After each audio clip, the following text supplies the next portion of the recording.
40-50 हजार लोग, 1 लाख लोग आएंगे। फिर बाइडन जाता है अपनी कंट्री में, अपने देश में, कोई भी विजिट करने के लिए, कोई मीटिंग करने के लिए, कुछ हजार लोग होंगे, कुछ 100 लोग होंगे। मोदी जी जाते हैं तो 50 हजार, लाख लोग आते हैं, उसको लगता है यार मैं अमेरिका में बैठा हूँ। बाइडन सोचता होगा कई बार बैठकर वहां पर अपनी कंट्री में कि क्या मैं अमेरिका में हूँ या इंडिया में हूँ। सो एक ऐसा दबदबा है मोदी जी की ऑरा का, that people openly go and meet him. आपको हैरानी होगी, चाइना के अंदर इंडियन डायस्पोरा बहुत कम है। गेस्ट आते हैं साजिद तावड़ साहब अमेरिका से ही, तो उनका ये कहना है कि इस किस्म की तैयारियां या इतनी एक्साइटमेंट पहले किसी इंडियन प्राइम मिनिस्टर के लिए नहीं देखी गई जो इस वक्त तैयारी चल रही है। और एक तो हम उस पर आपसे समझना चाहेंगे कि आपके ख्याल से कितना इम्पोर्टेंट है ये विजिट भारत के लिए भी, जाहिर है प्राइम मिनिस्टर के लिए तो होगा ही, लेकिन भारत के लिए अमेरिका का ये विजिट कितना इम्पोर्टेंट है। और उसके बाद हम बात करेंगे सर थोड़ी अफगानिस्तान और इंडिया रिलेशंस पे। आरजू जी, देखिए इसकी इस ट्रिप के ऊपर बहुत इंपॉर्टेंस मीडिया के अंदर, डिस्कशंस बहुत हो रहे हैं, पाकिस्तान के अंदर भी, इंडिया के अंदर भी। अभी मैं रिसेंटली देख रहा था, इवन अमेरिका के अंदर इस विजिट के ऊपर बहुत ज्यादा तवज्जो भी दी जा रही है, फोकस भी है, एंड डिस्कशंस हैं। बहुत ज्यादा पैनलिस्ट बात कर रहे हैं कि मोदी जी आ रहे हैं, एक ऐसा विजिट है जैसे कि कोई बादशाह आ रहा हो, इस तरह का वहां पर माहौल है, एक पार्टी टाइप माहौल है। They are making it very very special. Now लोग बोल रहे हैं कि बड़ा इंपॉर्टेंट ट्रिप है। For me it is just a normal trip. I will give you some examples. America एक ऐसा कंट्री है जो मेरी नजर में कभी भी किसी का सगा नहीं रहा। जैसे मैं पाकिस्तान के लिए बोलता हूँ किसी का सगा नहीं है, हमारे मेजर गौरव वाले बोलते हैं कोई ऐसा सगा नहीं जिसको पाकिस्तान ने ठगा नहीं। तो अमेरिका का भी वही हाल है। इसलिए पाकिस्तान और अमेरिका बहुत अच्छे दोस्त रहे हैं सदियों से। बहुत सदियों तो नहीं कहना चाहिए, पाकिस्तान की तो जनरेशन ही अभी 75 ईयर्स की है, बट फॉर मेनी डेकेड्स। और आपको याद होगा जब आपका डिक्टेटर वहां जाते थे, उन्हें ऐसे ऐसे वहां पर वेलकम होती थी, सड़कों पे गोरे खड़े हुए हैं पाकिस्तान के झंडे लेकर। And my father used to tell me कि India is such a big country, वहां पे इतनी इंपॉर्टेंस नहीं मिलती थी, लेकिन पाकिस्तान के डिक्टेटर को मिलती थी वो importance. Why? Because Pakistan was important for America that time, so they were giving that importance. So आज की डेट में अमेरिका को इंडिया की जरूरत है इंडो पैसिफिक में अपना दबदबा बनाने के लिए। So they are giving the same importance what Pakistan used to enjoy 30-40 years back. So मैं इसमें कोई ये नहीं समझता हूँ कि मोदी जी की महारत है। Yes, his relationships are very very high. I understand that. But जो स्टेट गेस्ट बना के लेके आना, कांग्रेस में खिताब करना, फिर कैंप डेविड में भी लेके जाना, वहां पर किसी को लेके नहीं जाते हो, only the president goes there for his summer holidays. And वहां पर मोदी जी को लेके जाना, it is just to bring, try to woo India. उनको ना एक लॉलीपॉप दिया जा रहा है कि भाई तुम हमारे भाई, हम तुम्हारे भाई, भाई भाई करके, because they want India in this war, जो इंडिया पैसिफिक में वो लड़ना चाहता है। Now India is trying to be very smart. Modi ji हैं, ये गुजराती भाई है, इसे बिजनेस नहीं समझा सकते आप। He knows how to do business, और फ्री में कैसे बिजनेस करना है ये गुजरातियों को बहुत अच्छी तरह से आता है। He is going there with one agenda only, ठीक है आपको मेरी जरूरत है, what can you do for me. बड़ा सिंपल बिजनेस, आप मेरे लिए क्या करोगे। तो अमेरिका बोल रहा है भैया आपको क्या चाहिए, तो मुझे बोला मुझे वो टेक्नोलॉजी चाहिए जो आप किसी को देते नहीं हो। You give me, I support you.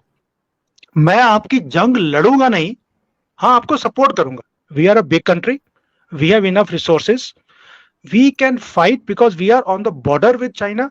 आपको जो भी हेल्प चाहिए इंडियन ओशन में और भी चाहिए, I can do it, but I need technologies. यही काम हमने जर्मनी के साथ किया रिसेंटली, अब उनकी सबमरीन्स इंडिया में बनेगी।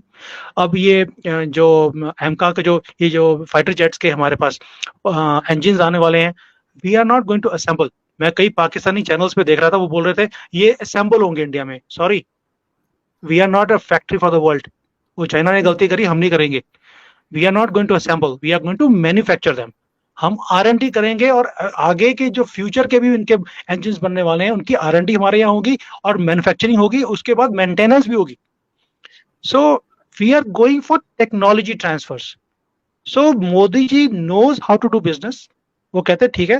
देखिए पाकिस्तान का बहुत अच्छा दोस्त रहा है USA, लेकिन पाकिस्तान ने सिर्फ हेल्प ली उनसे पैसे लेने में।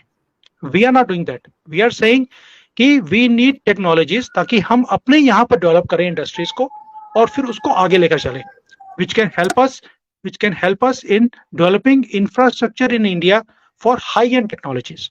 सो मोदी जी का जो विजिट है वो इंडिया के लिए बहुत इंपॉर्टेंट है. मोदी जी के लिए इतना इंपॉर्टेंट नहीं है. He is going there, he is already जहां पे भी जाते हैं इंडियन डायस्पोरा को मिलते हैं, वहां पे दोबारा से वही होगा, 40-50 हजार लोग, 1 लाख लोग आएंगे. फिर बाइडन जाता है अपनी कंट्री में, अपने देश में, कोई भी विजिट करने के लिए, कोई मीटिंग करने के लिए, कुछ हजार लोग होंगे, कुछ 100 लोग होंगे. मोदी जी जाते हैं तो 50,000 लाख लोग आते हैं. उसको लगता है यार मैं अमेरिका में बैठा हूँ. बाइडन सोचता होगा कई बार बैठकर वहां पर अपनी कंट्री में कि क्या मैं अमेरिका में हूँ या इंडिया में हूँ. सो एक ऐसा दबदबा है मोदी जी की ऑरा का, that people openly go and meet him. आपको हैरानी होगी, चाइना के अंदर इंडियन डायस्पोरा बहुत कम है. जो यहाँ पर आए भी हैं वो ट्रेडर्स हैं, कभी आते हैं फिर वापस चले जाते हैं. But when Modi ji came, we had 8 to 10,000 people. Hall के अंदर जगह नहीं थी. एंड ही वाज सरप्राइज कि इतने इंडियन चाइना में रहते हैं. आप ये समझ लीजिए कि पूरे चाइना में, मैं गोंगजो में रहता हूँ, he came to Shanghai. I travelled to Shanghai only because I wanted to see him, I wanted to meet him, and I wanted to talk to him and listen to him.